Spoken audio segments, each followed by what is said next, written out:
ओम शांति। ओम शांति। बाबा हम बच्चों को प्रतिदिन मुरली के अंदर, परंतु जब गहराई से सोचा जाए तो वास्तव में रामायण ये ब्राह्मणों की यात्रा की कहानी है। जिस तरह कहा जाता है कि 4 राम है, एक राम दशरथ का बेटा, दूजा राम गटगट में लेटा आत्मा राम, तीसरा राम जगत से न्यारा और चौथा राम शकल पसारा। तो दशरथ के बेटे राम की तो कहानी है नहीं है, लेकिन वास्तव में अगर देखा जाए तो आत्मा राम की ये कहानी रामायण के रूप में है। राम आयण, आयण माना जर्नी, राम की जर्नी, राम की यात्रा। तो आत्मा राम की यात्रा किस तरह से होती है संगम युग पर, इसकी ये कहानी है। इसीलिए दिखाते हैं कि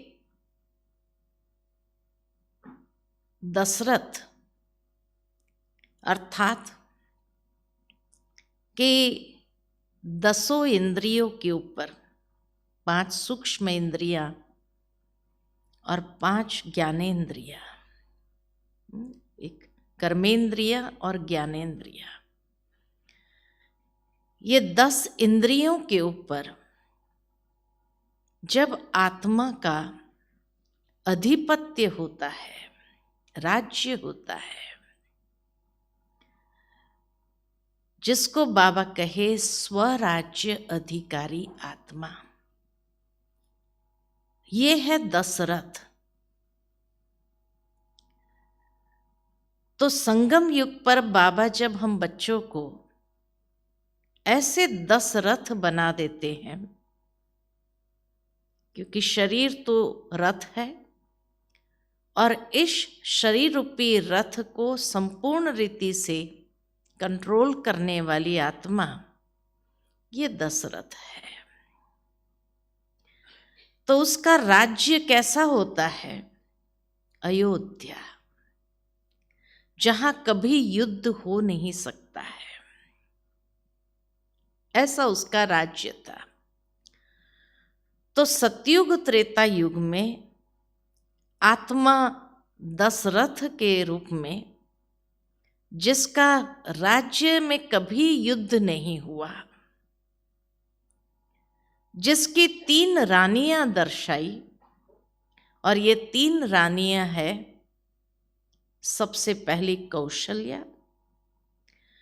कौशल्या यानी जो सर्व कुशलताओं से संपन्न। तो बाबा भी हम बच्चों को 16 कला संपूर्ण बनाते, अर्थात सर्व कुशलताओं से संपन्न। दूसरी है कैकेय, अर्थात जो सर्व प्राप्तियों से संपन्न।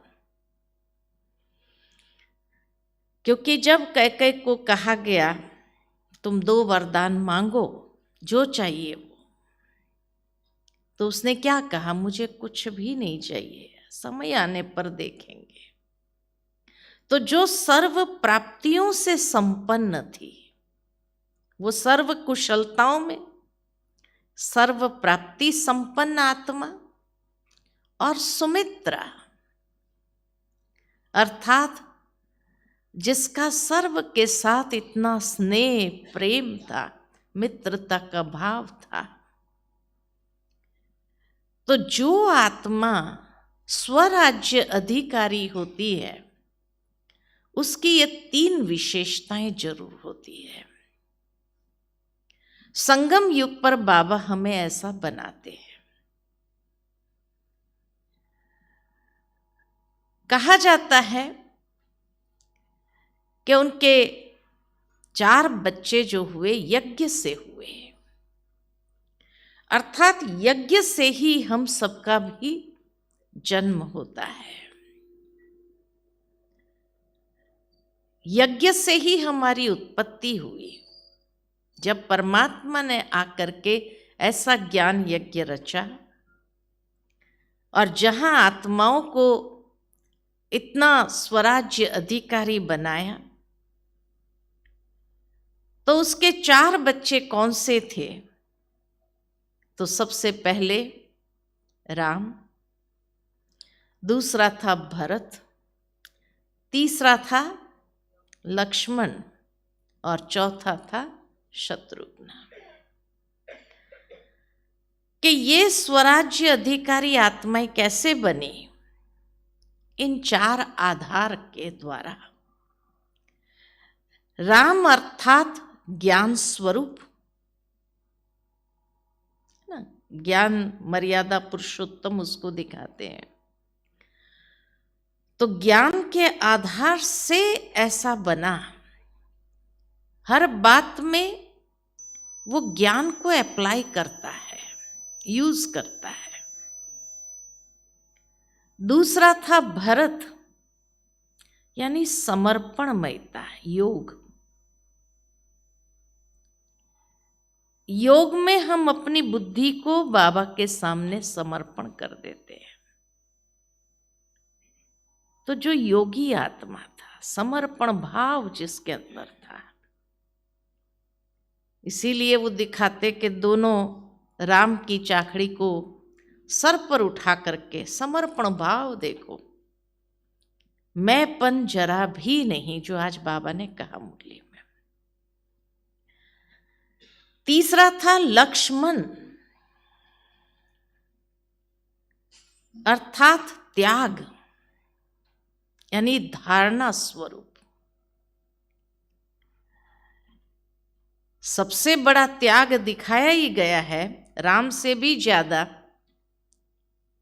लक्ष्मण का और उर्मिला का। भावार्थ ये कि धारणा स्वरूप आत्मा थी। और चौथा शत्रुघ्न, सेवादारी। तो ज्ञान, योग, धारणा और सेवा, ये चारों बातों के आधार से ही स्वराज्य अधिकारी आत्मा बनते हैं। कितना परफेक्ट एक यादगार रामायण के रूप में दिखाया है। कहा जाता है कि ऐसे आत्मा राम की जो जर्नी आरंभ हुई संगम युग पर, लेकिन इतनी आसान नहीं थी, क्योंकि ब्राह्मणों के सामने कई पेपर आते हैं। बहुत सारे पेपर क्रॉस करके ही वो ऐसी दुनिया के अधिकारी बनते हैं।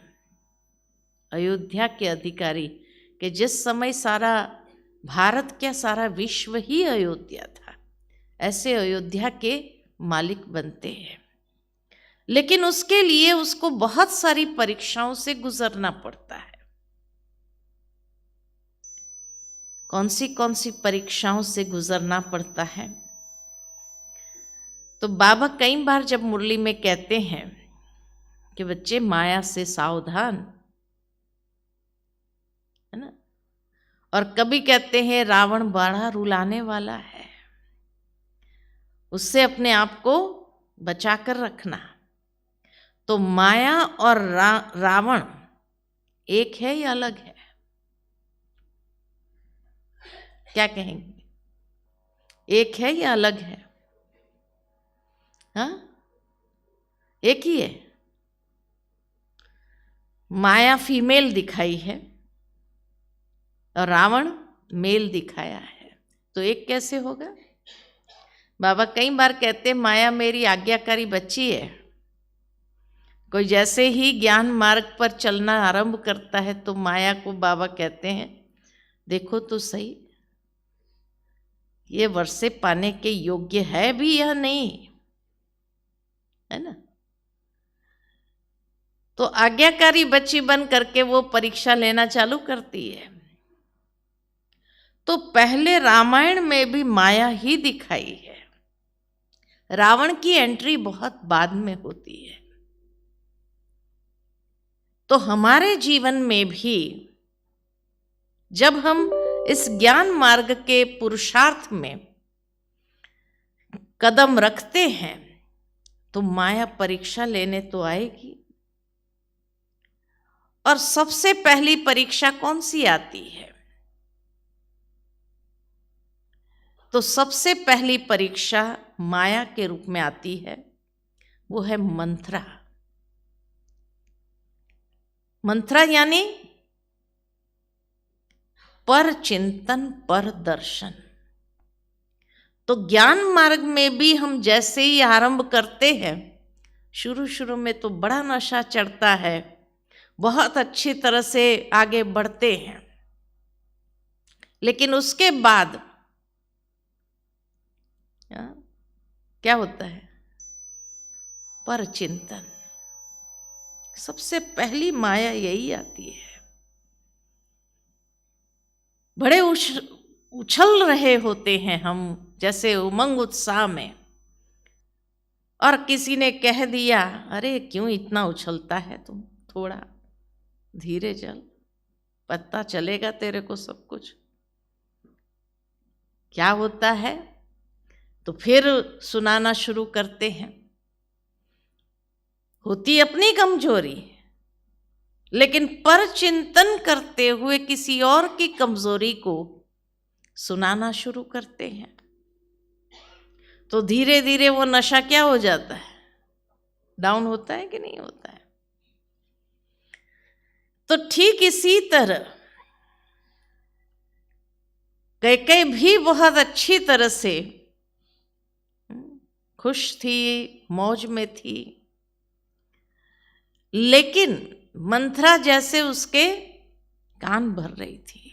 तो सबसे पहली परीक्षा कोई भी पर चिंतन, इसलिए बाबा कई बार मुरली में हम बच्चों को कहते हैं, 3 पर से बचे रहो, पर दर्शन, पर चिंतन और पर मत के प्रभाव से मुक्त होकर रहेंगे तो पर उपकार कर सकेंगे, नहीं तो नहीं होगा, पर उपकार नहीं होगा। क्योंकि उस चक्री के अंदर आ जाते हैं, पर चिंतन पर दर्शन की चक्री में बहुत जल्दी आ जाते हैं। और यही रामायण के अंदर दिखाया कि बहुत जल्दी उसकी चक्री में आ गई वो। आते ही क्या हुआ? खुशी गायब।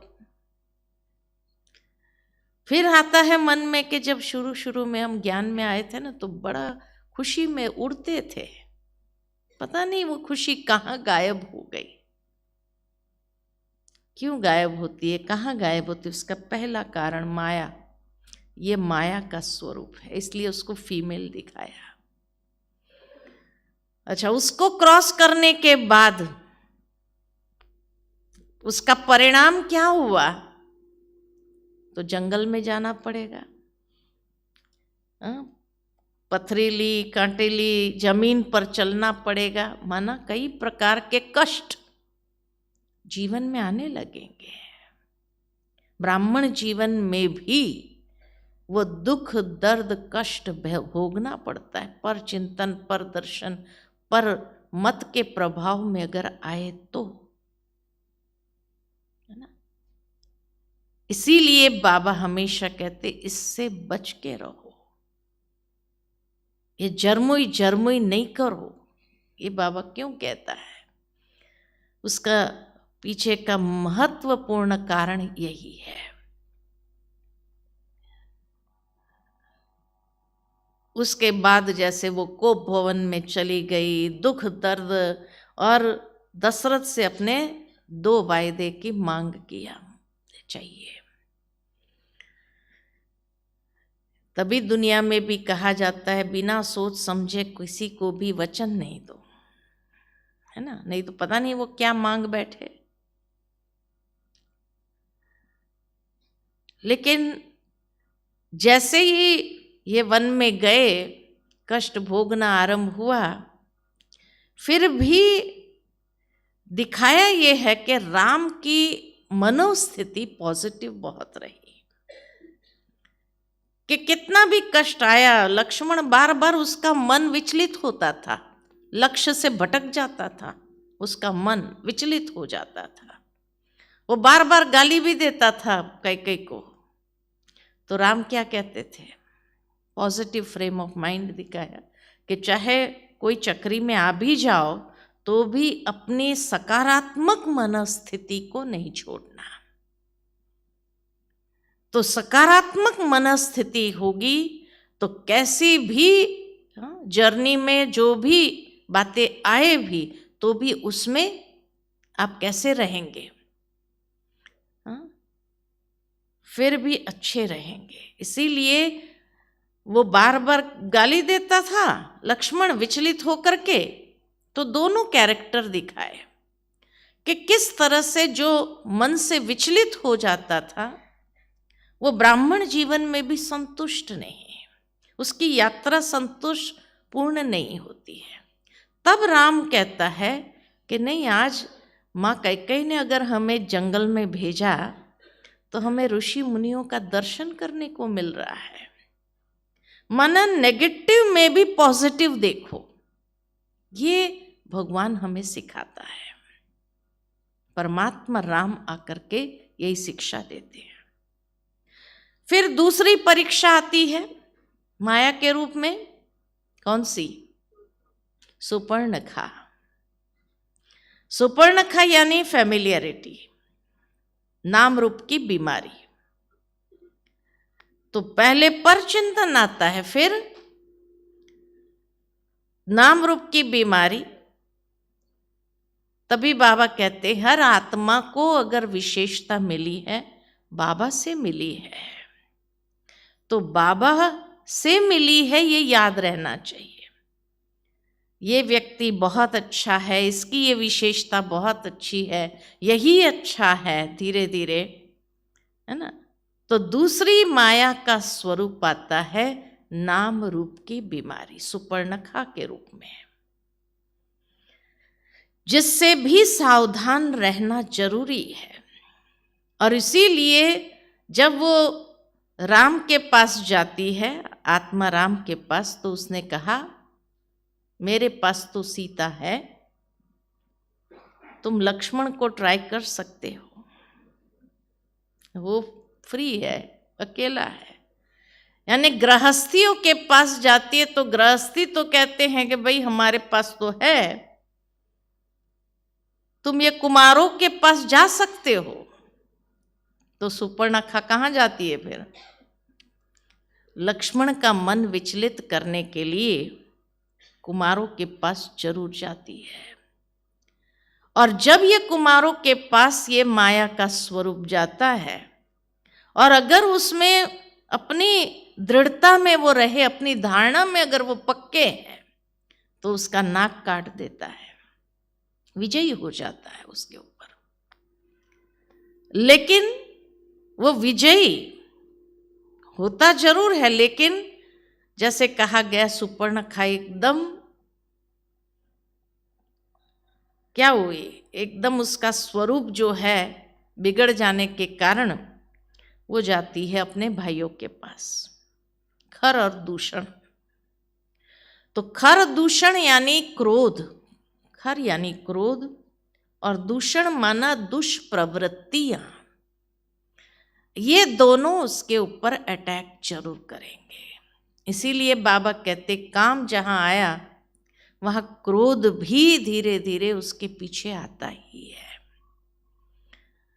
और दुष्प्रवृत्ति के रूप में कोई न कोई ऐसी माया की बातें सामने आएगी जिसमें कभी कभी अगर कोई इन्वॉल्व हो जाता है तो उससे उसकी अधोगति होना स्वाभाविक है। लेकिन उन दोनों के ऊपर भी विजय पाना आवश्यक है। जब उनके ऊपर भी विजय पाया तो तब सुपर्णखा जाती है रावण के पास। तब रावण की एंट्री होती है। रावण यानी जो देह अभिमान अहंकार का प्रतीक, तो धीरे धीरे वो अहंकार भी अटैक करने का प्रयत्न करता है। देह अभिमान में आने का लाने का ये माया कार्य करती है। लेकिन वो सीधा अटैक नहीं करता है। देह अभिमान कभी भी सीधा अटैक नहीं करेगा। वो मारीच का सहारा लेता है, धोखे का सहारा लेता है, क्योंकि वो जानता है कि अगर सीधी तरह जाएंगे तो ये हमारे हाथ आने वाले नहीं हैं, क्योंकि परमात्मा का हाथ पकड़ा हुआ है। तो इसलिए वो धोखे का रूप धारण करके आती है। तो मारीच आता है बहुत सुनहरी हिरण के रूप में। तो आज ब्राह्मणों के सामने भी सोनी हिरण कई रूप में आता है। आकर्षण जहां हो उस रूप में आता है। तो चौथी परीक्षा है आकर्षण। आकर्षण से अपने आप को बचाओ, चाहे वो चीज वस्तु की आकर्षण हो, चाहे वह व्यक्ति की आकर्षण से अगर बच भी गए तो चीज वस्तु की आकर्षण ये चाहिए, है ना। तो सोने हिरण का रूप देख करके सीता ने क्या कहा, ये चाहिए। तो चाहिए कि चाहना ब्राह्मण जीवन में भी आरंभ होती है। ये चाहिए, भले सेवा के लिए चाहिए, है ना। तो चाहिए, तो किससे हम ये करते हैं, चाहिए मुझे ये चीज, किसको मिन्नत करते हैं, राम को। सीता ने भी राम को कहा मुझे ये चाहिए। राम ने क्या कहा, अरे ऐसा सोनी हिरण नहीं होता है, ये जरूर कोई माया का स्वरूप है। कहा नहीं, ये चाहिए मुझे। तो ब्राह्मण बच्चों को भी अगर कुछ चाहिए तो क्या करते हैं, योग लगाते हैं। बाबा को कहते हैं बाबा ये चाहिए, इतनी इच्छा मेरी पूरी कर दो। फिर मधुबन आकर के भी कई ब्राह्मण हमें क्या कहते हैं पता है, बाबा हमारी हर इच्छा पूरी करता है, हर बात सुनता है। कोई भी हमें कोई भी चीज चाहिए ना, हम बोलते नहीं किसी को, हम बाबा को ही कहते हैं, बाबा पूरी कर देता है। करता है ना, पूरी करता है ना, अनुभव है ना, पूरी करता है ना बाबा। तो आकर्षण में आते तो है ना, ये मारीच का आकर्षण से बचे रहना।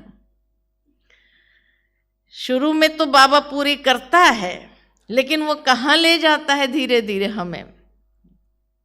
इसीलिए सीता को एक बार में रावण की कैद में नहीं चली गई, उससे 5 गलतियां हुई, 5 गलतियां किया, तब जाकर के रावण उसको उठाकर ले जाता है। खाली सोने हिरण दिखा उसी के कारण वो नहीं चली गई रावण की कैद में। पहले तो आकर्षण हुआ, कितना सुंदर ये सोनी हिरण है, फिर हमें चाहिए। जब चाहिए कहा, अच्छा राम ने सोचा ठीक है चाहिए तो पूरा कर देते। लेने गए, पीछे दौड़े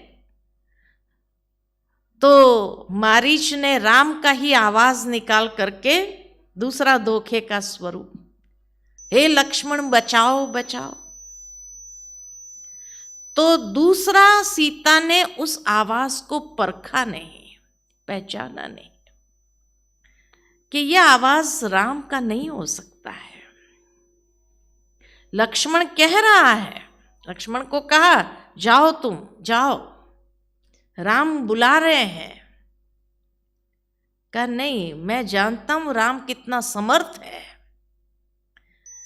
वो कभी पुकार नहीं सकता है, वो सर्व समर्थ है। तो दूसरा पहचाना नहीं कि ये राम का आवाज नहीं है और ये कोई माया का ही आवाज है। इसी तरह कई ब्राह्मणों को भी जब ऐसे आकर्षण के वश हो जाते हैं, फिर क्या कहते हैं, हमको तो बाबा की टचिंग हुई। तो बाबा का आवाज है या माया का आवाज है पहचानते नहीं है। अमृत वेले हमें टचिंग हुई, हमें तो बाबा ने ऐसा संकल्प दिया, ये संकल्प दिया, तो पहचाना नहीं ना।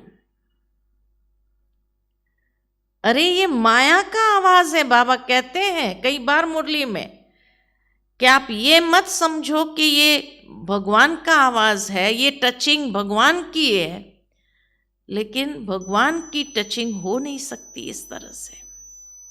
माया की टचिंगे है, लेकिन उसको क्या समझ लेते हैं कई ब्राह्मण, बाबा ने हमको कहा ऐसा करो, बाबा ने हमको कहा।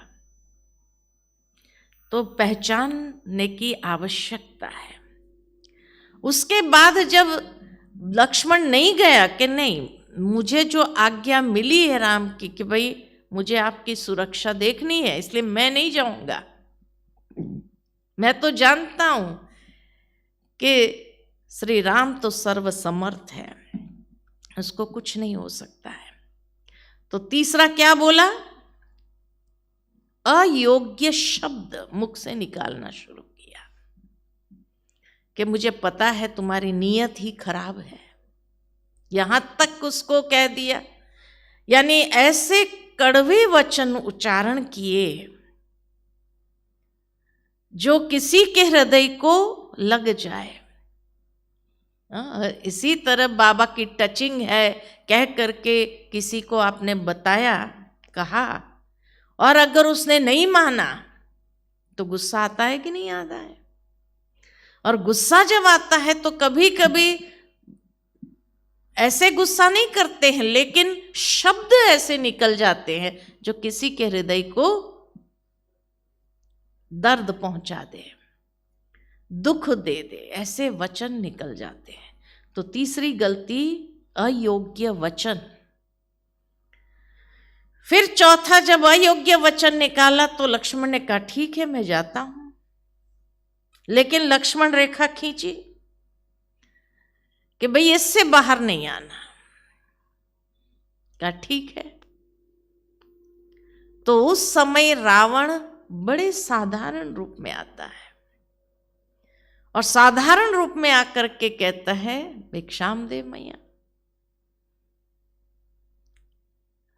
उसको भी पहचाना नहीं, चौथी गलती, उसको भी पहचाना नहीं, और आया कि भाई अपने घर से खाली कैसे कोई जाए, उसको मदद तो करना ही चाहिए। तो बाबा कहे रहम जरूर रखो, लेकिन मर्यादा में रहकर रहम करो, अपनी मर्यादा लांघ करके किसी को मदद करने का प्रयत्न नहीं करो। जो अपनी मर्यादा को लांघ करके किसको मदद करने के लिए जाते हैं तो जरूर फंसेंगे, इसीलिए इससे भी सावधान। तो पांचवा जो कहा कि एक तो रावण को पहचाना नहीं, और पांचवा उस लकीर को क्रॉस करके मदद करने गए। फिर क्या कहते, हम तो मदद करने गए थे, हमें क्या पता ऐसा भी होता है। लेकिन मर्यादा में रह करके आप किसी को मदद जरूर करो, अपनी मर्यादा को क्रॉस करके किसी को मदद करने का प्रयत्न नहीं करो, है ना। ये बाबा की शिक्षा याद रहे। जब इस रेखा को क्रॉस किया, पांचवी गलती, तब रावण उठा करके ले गया। पहली बार में थोड़ी रावण ले गया, 5 गलती एक साथ में हुई। तो इसीलिए कहा कि कभी कभी हम भी गलती पर गलती, गलती पर गलती, गलती पर, और उसका एहसास भी नहीं होता है। जब फंस जाते हैं तब एहसास होता है कि बाबा ने कहा था। लेकिन फिर उस समय कोई मदद करना चाहता भी है तो क्या होता है, जटायु जैसे आत्माएं अगर मदद करने आती भी है तो वो भी अपने प्राण गंवा बैठते हैं, अर्थात वो भी तकलीफ में पहुंच जाते हैं, क्योंकि रावण का वार इतना भयंकर होता है। और तब जाकर के शोक वाटिका में दिखाया, अशोक वाटिका यानी फिजिकल कंफर्ट्स प्राप्त होते हैं, सुख सुविधा के साधन मिल जाते हैं, और सुख सुविधा के साधन मिलने के बाद भी खुशी नहीं है, सुकून नहीं है। जैसे हर वक्त अंदर में एक प्रकार की गिल्टी महसूस होती है। कहते पता नहीं उस समय हमारे पास कुछ नहीं था तो खुशी इतनी थी, और आज सब कुछ होने के बाद भी हमें जीवन में खुशी नहीं है। ये है कि शोक वाटिका में आत्मा पहुंच गई, और अनेक रूप से रावण उसको डराने का, धमकाने का अनेक रूप से प्रयत्न करता है, तो बंधन में आ गई ना। क्यों बंधन में आए? क्योंकि एक तो परख शक्ति की कमी थी, दूसरा अयोग्य बोल बोला, तीसरा मर्यादा की रेखा क्रॉस किया, और इसका एहसास नहीं हो पा रहा है। सीता वहां बैठी थी शोक वाटिका में, लेकिन मैंने इतनी गलतियां किया यह एहसास नहीं था उसको, इसलिए इतना समय उसको रहना पड़ा। फिर कहा जाता है कि राम की जर्नी जैसे जैसे आगे बढ़ती है, अच्छा वो ढूंढने निकलता है सीता को, तो सबसे पहले कौन मिलती है, फिर किसका सहारा मिलता है? शबरी का। शबरी का सहारा, यानी है गरीब, है ना, बेर चक चक करके रखा उसने कि राम आएंगे और उसको मैं खिलाऊंगी। सारे बेर इकट्ठे करती गई। ठीक इसी तरह जैसे आत्मा राम की जर्नी भी आगे बढ़ती है, तो कई बार कई बाबा के गरीब बच्चे भी ऐसे होते हैं जिनके अंदर बहुत भावना होती है। तो कभी भी गरीब बच्चों की भावनाओं को ठुकराना नहीं होता है। इसीलिए राम ने बैठ करके उस बेर खाए, लेकिन जैसे ही उसने लक्ष्मण को दिया बेर खाने के लिए, तो लक्ष्मण ने क्या किया? ये क्या झूठे बेर खा रहे हैं राम? वो लेता तो था रिगार्ड के कारण, लेता तो था, लेकिन फेंक देता था, फेंक देता था, फेंक देता था। और फिर क्या हुआ?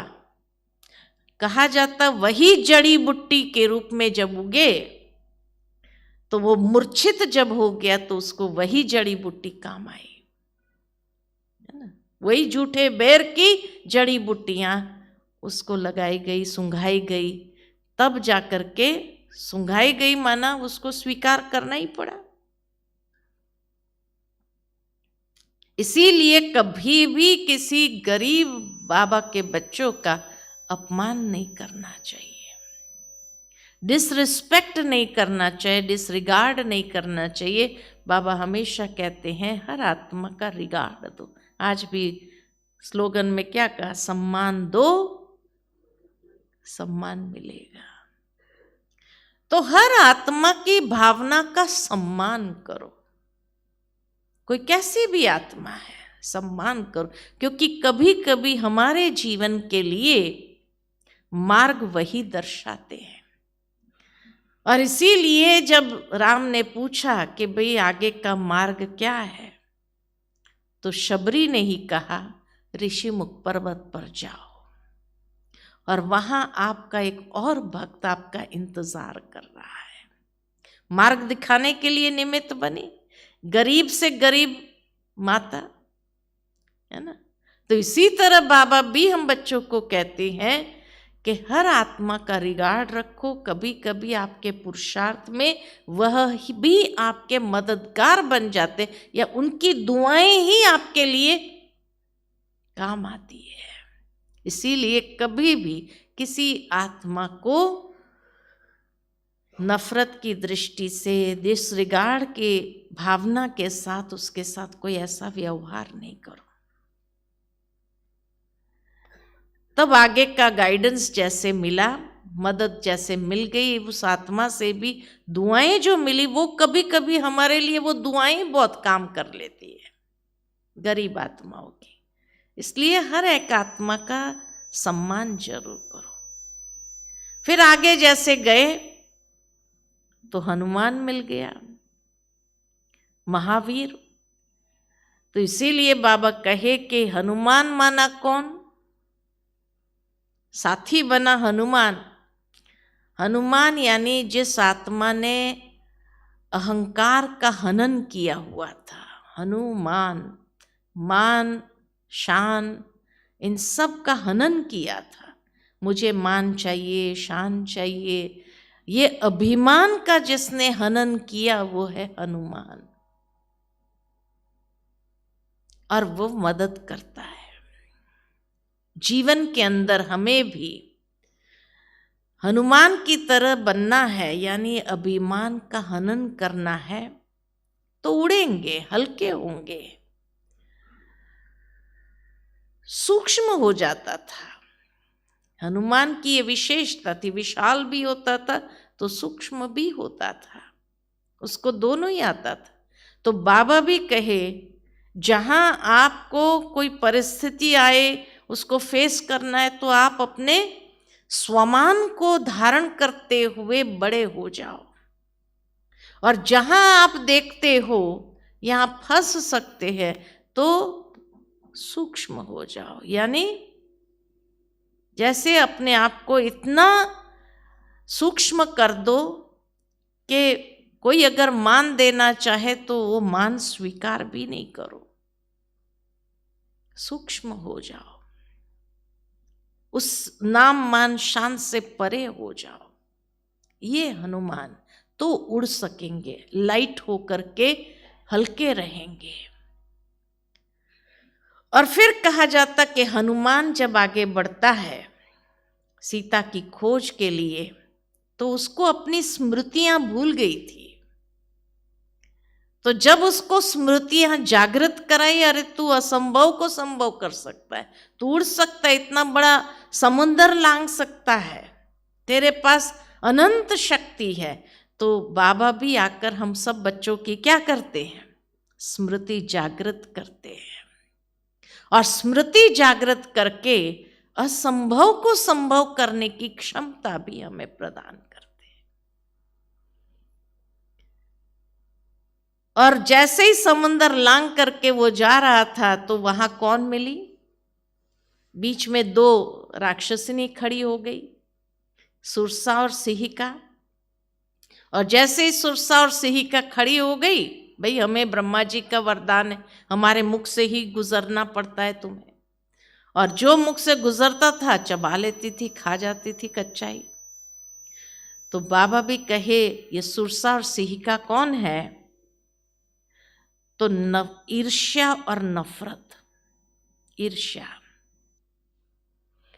जो कच्चा चबा जाती है जब ईर्ष्या आती है, तो इसीलिए उससे भी सावधान। तो उसने कहा ठीक है, और उसने अपने रूप को इतना सूक्ष्म कर दिया, और जाकर के निकल आया तो पता ही नहीं चला उनको।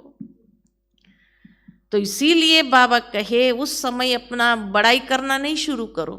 नहीं नहीं, हम तो भगवान के बच्चे, हम ऐसा है वैसा है, ऐसा अपना रूप दिखाना चालू किया तो दूसरे क्या करेंगे फिर? इसीलिए सूक्ष्म हो जाओ ऐसे समय। हाँ भाई, आप सब कुछ हो, हम तो कुछ नहीं है।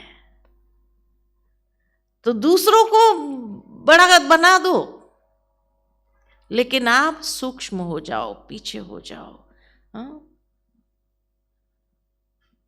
तो ही आप उसको क्रॉस करके फिर जा करके सीता जी की खोज में गया वो आगे। तो कहा वहाँ लंकेश खड़ी थी, लंका के सुरक्षा करने वाली उसकी बहन खड़ी थी। तो उस समय भी वो सूक्ष्म हो गया, उसको दिखाई न देवे, ऐसा सूक्ष्म हो गया और धीरे धीरे अंदर जाने लगा। तब उसने देख लिया, अरे ये कौन जा रहा है इतना सूक्ष्म हो करके, माया तो बैठी है ना हर एक को पकड़ने के लिए। तो कई बार सूक्ष्म भी हो जाओ तो भी माया क्या करती है, पकड़ती है। तो उस समय उसने अपना रूप इतना बड़ा कर दिया और उस माया को भी खत्म कर दिया। तो जहां माया बड़ी हो जाए और अटैक करने की कोशिश करे, वहां अपने स्वमान को इतना बड़ा कर दो, स्वमान में स्थित हो जाओ। और जब स्वमान में स्थित हो जाएंगे तो फिर माया के ऊपर विजयी हो सकेंगे। और इस तरह से लंका में जाकर के उसने मां सीता को ढूंढ लिया। सारी दुनिया के अंदर, जो बाबा कहते सारी दुनिया इस समय लंका है, ऐसी लंका से सच्ची सीताओं को ढूंढना कभी कभी बहुत मुश्किल होता है। लेकिन फिर भी जो आत्मा की परख शक्ति तेज है तो वो सहजता से ढूंढ लेता है। विभीषण को भी पहचान जाता है कि विभीषण है, उसके बाहर में तुलसी का क्यारा है, तो जरूर ये कोई भक्त है। नहीं तो रावण की नगरी में तो कोई भगवान का नाम भी नहीं ले सकता था। तो इसीलिए जो सच्चे भक्त है उसको परख करके ढूंढ लेना और उसको राम तक पहुंचा देना, ये हनुमान का विशेष कर्तव्य। तो बाबा भी कहते ऐसे महावीर बन करके अनेक आत्माओं का बुद्धि का योग क्या करो, राम के साथ जोड़ते जाओ। और वो तभी कर सकेंगे जिसके खुद के दिल में राम होगा। इसलिए बाबा की स्मृति निरंतर जिसको रहती है वही अनेक का बुद्धि योग बाबा के साथ जोड़ सकता है। और जो ऐसे बुद्धि का योग जोड़ते जाता है तो नेचुरल है कि उनको फिर रावण की कैद से मुक्त करना भी आसान होता है। ठीक है ना। और फिर लास्ट में, टाइम तो हो गया लेकिन लास्ट में यही कहूँगी कि रावण का जब खात्मा होता है, क्योंकि विभीषण ने सीक्रेट बता दिया कि भाई रावण को मारने का सीक्रेट क्या है, उसके नाभि में तीर लगाओ तो ही मर सकता है ना। तो कहने का भावार्थ ये है कि नाभि सारे शरीर का क्या होता है, केंद्र बिंदु, जहां से पोषण सारे शरीर को मिलता है। ठीक इसी तरह जिसके मन बुद्धि का पोषण जहां से मिलता हो वहां से ही उसको कैच करना है। तो बाबा भी कहते हैं ज्ञान का श्रवण करते हुए मन बुद्धि के द्वारा ही उस आत्मा को हम बाबा का बना सकते हैं। लेकिन जब रावण मृत्यु शैया पर था तो उस समय कहा जाता है कि राम ने कहा लक्ष्मण को कि इतना बड़ा महान व्यक्ति आज दुनिया से विदा हो रहा है, उसके पास अनुभव का खजाना बहुत है, तुम जाओ उससे कुछ ज्ञान प्राप्त करो। तो लक्ष्मण मन में सोचने लगा ये क्या मुझे ज्ञान देगा, खुद ही मृत्यु शैया पर है, वो क्या मुझे ज्ञान देगा। लेकिन अभी राम की आज्ञा थी तो डिसरिगार्ड तो नहीं कर सकते। तो गए सिरहाने खड़ा होकर के उसने कहा कि हे रावण, आपके अनुभव के खजाने से मुझे कुछ ज्ञान दो। तो रावण कुछ नहीं बोला, चुप रहा, मौन रहा। तो लक्ष्मण हंसते हुए वापस आ गया और राम को कहा उसके पास कुछ हो देने के लिए तब तो देगा, है ही नहीं तो क्या देगा। कहा तुम कहाँ खड़ा रहा था, तो कहा सिरहाने। कहा जब हम किसी से ज्ञान की प्राप्ति करते हैं तो नम्रता जरूरी है। आज जो बाबा ने मुरली में कहा, निर्माण होकर के पैरों के पास खड़े होकर के हाथ जोड़ करके उससे कहो तो वो जरूर देगा तुझे।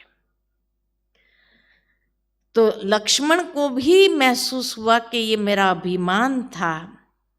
बाबा भी कहते ना, हर एक से सीखो, कोई भी ऐसा नहीं जिससे सीख न मिले, हर एक से सीखो। लेकिन जहां अभिमान आया कि ये हमें क्या सिखाएगा,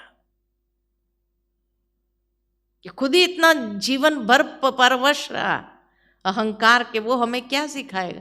लेकिन कभी समझो कि कोई आत्मा के पास जीवन के अंदर बहुत कुछ सिखाने के लिए भी होता है, इसलिए वो अभिमान भी नहीं होना चाहिए। नम्र चित हो जाओ, तब जाकर के लक्ष्मण भी नम्र चित हो करके उसके पैरों के पास जाकर हाथ जोड़ करके कहा कि हे लंकापति, आपके पास जो अनुभव का खजाना है मैं उसको चाहता हूँ। तो तब कहा जाता है उसको 3 शिक्षाएं दी जो हमारे लिए भी बहुत जरूरी है। पहली शिक्षा उसको दिया रावण ने कि हमेशा अपने हितैषियों का सुनना। मैंने जीवन में सबसे बड़ी गलती अगर किया तो अपने हितैषियों को ही लात मारा। आज मेरी दशा उसी कारण ऐसी हुई है। मेरे शुभ चिंतक थे मेरे नाना, उसको मैंने ये कर दिया। विभीषण मेरा शुभ चिंतक था, उसने मुझे समझाने का प्रयत्न किया, अपना समझता था इसलिए। लेकिन मैंने हमेशा जो चाटुकारी थे उनका सुना। दरबार में जाता था तो वो मेरी चाटुकारी करते थे, उनका सुनता था मैं। और जो मेरे सच्चे हितैषी थे उनको लात मारा, आज वही मैं भोग रहा हूं। तो अपने हितैषियों को कभी भी अनसुना नहीं करो, उनकी बात सुनो। अगर कड़वी भी होगी तो भी उनकी बात सुनो, वो कभी हमें गलत दिशा नहीं बताएंगे, गलत बात नहीं करेंगे। दूसरी बात उसने कहा, सामने वालों को कभी कमजोर नहीं समझना चाहिए। मैंने यही गलती किया कि राम लक्ष्मण 2 कुमार तो है, वो क्या मेरा बिगाड़ लेंगे, मैं इतना शक्तिशाली हूं। लेकिन मैंने ये जो गलती किया कि उनको साधारण समझ लिया, और साधारण समझने के कारण ही मुझे उनकी शक्ति का अंदाजा नहीं था। तो जैसे युद्ध के लिए कहा जाता है सैनिकों के लिए कि अपनी शक्ति को भी जानो और सामने वालों की शक्ति को भी जानो। साधारण नहीं समझो किसी को भी कि ये साधारण है, क्योंकि कभी कभी वही हमें मात दे सकते हैं। और तीसरी बात कहा कि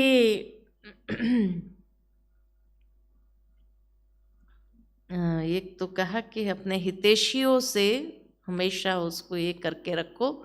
दूसरा कहा सामने वालों को कमजोर नहीं समझो। और तीसरी शिक्षा दी, हाँ, जो शुभ संकल्प आए उसको पोस्टपोन नहीं करो। कहा मेरे दिल में कई बार ख्याल आया मैं सीता जी को मुक्त कर दूं। कई बार जब मंदोदरी मुझे कहती थी, जब मेरे अपने मुझे समझाते थे, तो मुझे आता था कि चलो मुक्त कर दूं, सीता को छोड़ दूं। लेकिन सोचता था कल सुबह छोड़ दूंगा उसको राम के हवाले कर दूंगा। लेकिन सुबह होते ही वो शुभ संकल्प जो होता था ना, वो परिवर्तन हो जाता था। इसीलिए कभी भी कोई भी शुभ संकल्प मन के अंदर आए उसको पोस्टपोन नहीं करना कि कल करेंगे, कल आता ही नहीं है। अगर मैंने पहुंचा दिया होता जिस समय मुझे भी ख्याल आया तो आज मेरी ये दशा थोड़ी होती थी। तो कोई भी शुभ संकल्प आए उसको पोस्टपोन नहीं करना, उसी समय तुरंत दान महापुण्य जो बाबा कहते तुरंत दान करो, तुरंत अमल करो। पुरुषार्थ के लिए भी कोई शुभ संकल्प आता है तुरंत करो, कल के लिए नहीं छोड़ना। कल करेंगे, कल कभी आता ही नहीं है। तो ये 3 शिक्षाएं रावण ने अपने अनुभव के खजाने से लक्ष्मण को दिया। अर्थात हम सभी को भी कभी कभी माया शिक्षा दे देती है। रावण भी अपने कर्मों से शिक्षा दे देता है और अनुभवी बना करके जाता है। तो इसीलिए बाबा कहते हैं कि जीवन के इन अनुभव से हमेशा सीख लेकर के आगे बढ़ते चलो। तो ये 3 सीख हमें भी जीवन के लिए बहुत उपयोगी। तो इसीलिए ये रामायण हम आत्माओं की जर्नी है और किसी की नहीं। ठीक है। अच्छा, ओम शांति।